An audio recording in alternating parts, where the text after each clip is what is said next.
atención con esto, ¿cuántos años hemos venido hablando del tema del COVID? Y con cada nuevo hito, ¿no? Vamos aliviándonos un poco y cada cierto tiempo vamos recordando el tema de los permisos, el tema del teletrabajo, de las cuarentenas, de las mascarillas también, pero ojo con eso, porque hay establecimientos de salud que ya las han reincorporado por el alza de los casos. Sí, por ejemplo, biobiochile.cl da cuenta de un brote de COVID-19. ¿Por qué? Claro, un par de años, efectivamente. Es 19 precisamente porque sí, es el año aquel. Confirman a 22 pacientes, a 59 funcionarios contagiados en un hospital de Puerto Montt. Por ejemplo, lo pueden leer en biobiochile.cl. Por acá yo conozco 2 casos de COVID. No, varios. Por acá, 2. Ya, pero claro. Perdón, 3. 3, claro. Con diagnóstico, se hacen el test. No, por supuesto. Y se lo hacen en la casa. A la antigua, con pérdida de olfato, pérdida de gusto, no necesariamente con fiebre, sí, mucha tos, una tos que no cesa y que persiste durante semanas, ahogos y después un decaimiento profundo de muchos días. Bueno, así se describe. Vamos a hablar sobre este tema. Queremos hablar sobre este tema con el presidente del Colegio Médico. Está en línea, de hecho, el doctor Patricio Mesa. ¿Cómo está, doctor? Buenos días. Hola, Loreto, muy buenos días, al igual que Álvaro. ¿Qué tal, doctor? Sí, Álvaro, sí, al punto también, bueno, hemos visto el tema de Puerto Montt, en Valparaíso también el Hospital Van Buren ordenó nuevamente el uso de mascarilla, alcohol gel, en fin. ¿Cómo han visto ustedes como colegio médico? ¿Está efectivamente aumentando los casos? Porque, claro, ahora mucha gente, ya hace un tiempo, ya se hacen el test en la casa, entonces no necesariamente esos datos están siendo dentro de las cifras oficiales, ¿no? ¿Qué es lo que han observado ustedes? Bueno, lo importante efectivamente es que hemos visto un aumento de casos, pero afortunadamente este número de casos no ha tenido un impacto en la red sanitaria, es decir, esto no se ha traducido en un aumento importante de pacientes que requieran hospitalización en unidades de cuidado intensivo, como fue en plena pandemia. Claro. No debemos olvidar que estamos en plena pandemia, por lo tanto es normal que vayan a seguir apareciendo casos, pero lo importante es que estos números de casos no se transformen en pacientes graves que requieran hospitalización. Eso es lo importante y por lo tanto es muy importante seguir recordándole a la comunidad que debemos seguir tomando algunas precauciones. Por ejemplo, la mascarilla, que hoy es absolutamente voluntaria, pero es una opción que, por ejemplo, si yo tengo factores de riesgo y voy a estar en presencia de una aglomeración de personas, es bueno que la use, al igual que aquellos pacientes que van en medios masivos de transporte público, y sobre todo es muy importante, y esto transmitirle a la comunidad, y acá hay un tema de responsabilidad comunitaria, que aquellas personas que estén en contacto con personas enfermas o aquellas personas que tengan síntomas, usen la mascarilla y eviten participar en actividades donde hay aglomeración de personas, justamente para que uno no sea un elemento que transmita la enfermedad. Eso yo creo que es sumamente útil y que la mascarilla sigue siendo un elemento voluntario hasta el momento muy útil para poder prevenir la enfermedad y la propagación de esta. A propósito de la prevención, doctor, usted dice no ha tenido impacto a pesar del aumento de casos, no ha tenido impacto en la red sanitaria. Podemos adjudicarle eso a las vacunas, ¿no?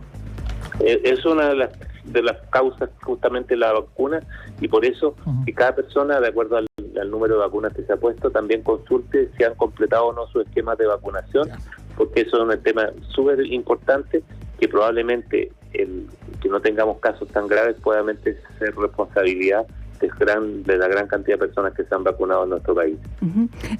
Doctor, usted habla del tema de las mascarillas, que es voluntario, ¿no? Pero al menos, ¿no?, en el hospital ahí en Puerto Montt, el Van Buren, ha vuelto a ser obligatorio para quienes están ahí en los centros en esos centros hospitalarios. ¿Debiera retomarse o repensarse eso, en particular en clínicas, en hospitales?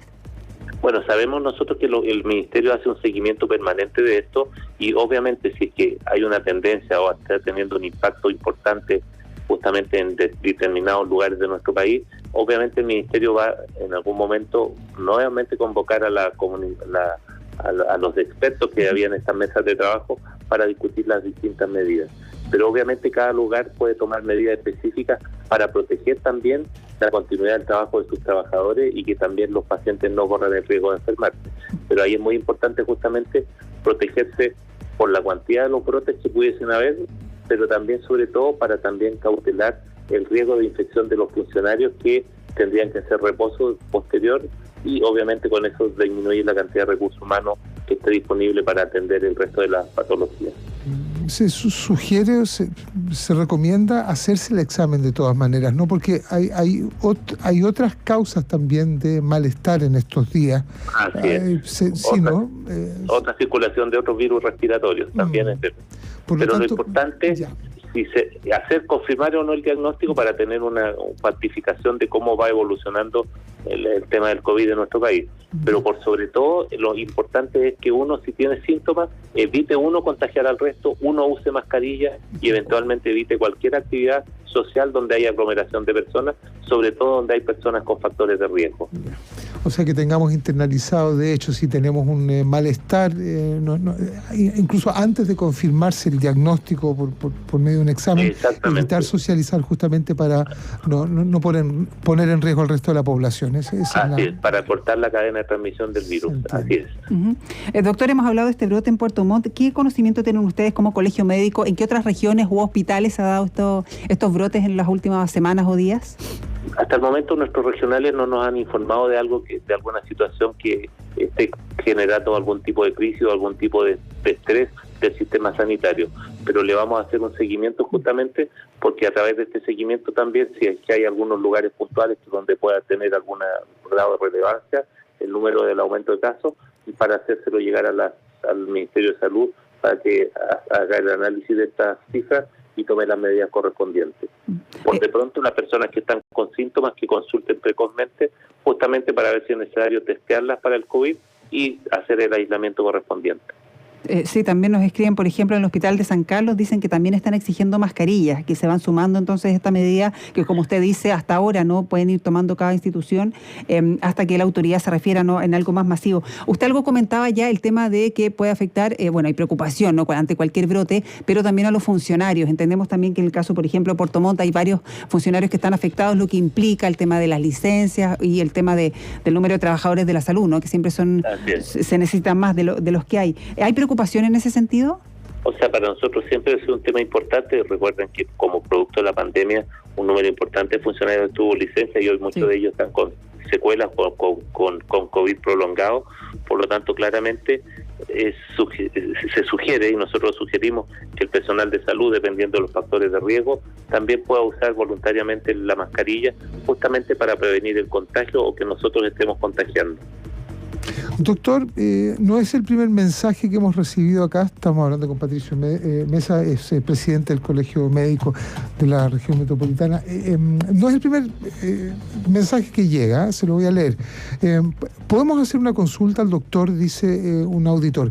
Hay un cierto aumento de los accidentes cerebrovasculares con las vacunas COVID. Pregunta si acaso es verdad Mauricio Gracia, que nos escribe desde Talca. Lo que yo puedo garantizar es que la evidencia científica demuestra que los beneficios de la vacuna están por sobre cualquier posible riesgo que pueda tener esto. Y podemos dar un ejemplo que puede ser muy banal, pero andar en auto tiene sus riesgos, pero los beneficios están tan por sobre los riesgos que nadie duda de poder subirse a un auto, aunque sabe que puede chocar, lo pueden atropellar, etcétera. Por lo tanto, hoy el llamado nuestro, que en nuestro país y en el mundo, las vacunas han jugado un rol fundamental en el manejo de todas las pandemias, y por lo tanto hoy, para disminuir el efecto negativo de las pandemias, hay que vacunarse. Si la gente no se vacuna, la cantidad de personas que mueren van a ser mucho mayores de lo que se ha producido en este momento. Por lo tanto, el llamado categórico, en eso no tenemos una segunda opinión, hay que vacunarse.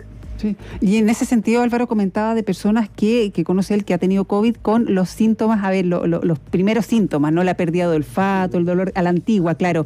Eso, y nosotros, aprendimos mucho de los virus en esa época y que va mutando, ¿no? Pero también se dan dos factores. Puede ser que el virus tenga el origen o que las personas que se dejaron de vacunar o no siguen, porque la última fue la bivalente, ¿no? Que están preguntando mucho los auditores también. Exactamente. Y todavía están administrándose esas vacunas, por lo tanto es muy importante que cada uno, sobre todo las personas de riesgo, averigüen en qué situación están con respecto a su vacunación, y no olvidemos que la vacunación está plenamente vigente y hay que seguir apegándose a eso, sin duda. Claro, pero por eso el virus ahora puede atacar a alguien que está desprotegido, entre comillas, ¿no? Que dejó pasar mucho tiempo sin la vacuna y que puede tener los síntomas de las primeras olas. Así es, y por eso la vacuna lo que hace es recordarle a nuestro sistema inmune que estemos atentos y lo refuerza justamente para que si estamos en contacto con el virus podamos responder adecuadamente y tengamos un caso muy leve con muy poca sintomatología. Doctor, no fue a mí nomás, a un auditor también que se llama Jorge, me parece a mí, Jorge Meléndez, le llamó la atención una expresión que usted utilizó, COVID prolongado. Así es. ¿Qué es el COVID prolongado? Son síntomas que perduran en el tiempo: fatiga muscular, dolores corporales, cansancio, dificultad para respirar, insomnio. Hay una serie de síntomas porque no olvidemos que esta es una enfermedad nueva, es una enfermedad que estamos recién conociéndola, ya hemos aprendido mucho de ella, pero todavía no sabemos cuál es el comportamiento a largo plazo de esta enfermedad, puesto que, como dije, es un virus que apareció hace 3 años atrás, y por lo tanto hay muchas personas que tienen síntomas que no tenían previamente a infectarse con el virus. Sí, también nos pregunta si es que ya tuvieron COVID en estos años, si es que puede ser más grave o no. No, hasta el momento hemos tenido varias personas que, no olviden que el virus uno lo puede contagiar varias veces. Hay varias personas que se han contagiado más de una vez, 2 veces, porque la inmunidad que deja el virus no es tan duradera, y por eso también la inmunidad que deja la vacuna no es permanente, por lo tanto por eso hay que estar reforzándose cada cierto tiempo. ¿Cómo se trata la pérdida del gusto y del olfato, doctor? Solamente lo que tengo entendido es que hay evolución espontánea, no hay un mecanismo espontáneo. La mayoría de los pacientes se recupera espontáneamente en un plazo variable. ¿Hay alguna explicación? O sea, hay algunos auditores que insisten en el aumento no solamente de accidentes cerebrovasculares, sino de cáncer. ¿Hay alguna explicación? Es que no hay ninguna evidencia científica de aquello, por lo tanto, cuando nosotros hablamos de esos temas, a nosotros nos interesa que esos auditores nos muestren la evidencia científica, no la opinión de alguien, sino que la evidencia científica, porque las decisiones en medicina se toman en términos de valores objetivos, demostrables y que sean repetibles. Por lo tanto, no es objetivable. O sea, mucha gente que ha tenido cáncer, las personas que aparecen con cáncer con o sin vacuna. Por lo tanto, si una persona se vacuna y desarrolla un cáncer, no tiene por qué estar asociado justamente a la vacunación. Sí. Por lo tanto, aquí hay que ser súper objetivo y no confundir a la comunidad. Hoy la comunidad científica mundial, la mayoría de los países, de los científicos, afirma lo positivo que es vacunarse y lo que ha permitido evitar millones de muertes por distintas enfermedades que se transmiten con enfermedades que pueden prevenirse con la vacunación. Sí, doctor, súper importante el tema de la vacunación. Justamente están llegando muchas preguntas. A ver, la última es la bivalente. Si usted no se la ha puesto, hay que ir a ponérsela, ¿no? Porque, correcto. Por ejemplo, un auditor nos dice que a su suegra le ofrecieron la 6ª dosis. Eran varias dosis, yo quedé en la 5ª. Franca, ¿no? Claro, puede ser la 6ª o es la bivalente. Sí, estamos aceptando la bivalente, ya, claro. Más simple eso, vaya por la bivalente, si no lo tiene que... Y como estos registros están plenamente, demostrados, la persona donde vaya, como esto está en línea, va a saber en qué dosis está y si le corresponde o no. En cualquier establecimiento, claro. Sí. Bivalente es porque es para influenza y COVID.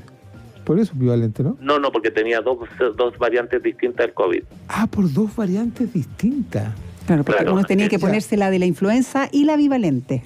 ¿Te acuerdas que estaba la discusión si era si era el mismo brazo, si podía ser en los 2 brazos, cuántos días? Pero la bivalente tiene son cepas distintas, 2 variantes distintas del virus, una más antigua y la última que está circulando últimamente. Es que en los últimos años nos vacunamos mucho y votamos mucho. También, así es verdad. Doctora, agradecerle. Una pregunta que se repite también, hablando de vacunas, su opinión como presidente también del Colegio Médico de la situación de Sinovac, ¿no? De que ya no se va a instalar el tema de la región de Antofagasta. Bueno, eso es un tema desde el punto de vista financiero para nuestro país, es complejo, es lamentable, pero obviamente ahora nosotros tenemos como país ver de qué forma podemos dar garantías para que cualquier inversión extranjera pueda instalarse en nuestro país. Ahora, lo importante es que esto, desde el punto de vista sanitario, en nada afecta al tema de la salud de la comunidad, puesto que con esa planta acá o fuera, obviamente vamos a seguir contando con todos los recursos, en este caso las vacunas, para poder proteger a la comunidad. Y en eso quiero insistir, Álvaro y Loreto, insistamos que la vacunación está demostrado que es una tremenda herramienta justamente para prevenir las muertes y las hospitalizaciones de personas, en este caso de COVID, y por múltiples otras enfermedades que han sido erradicadas en el mundo gracias a la vacunación.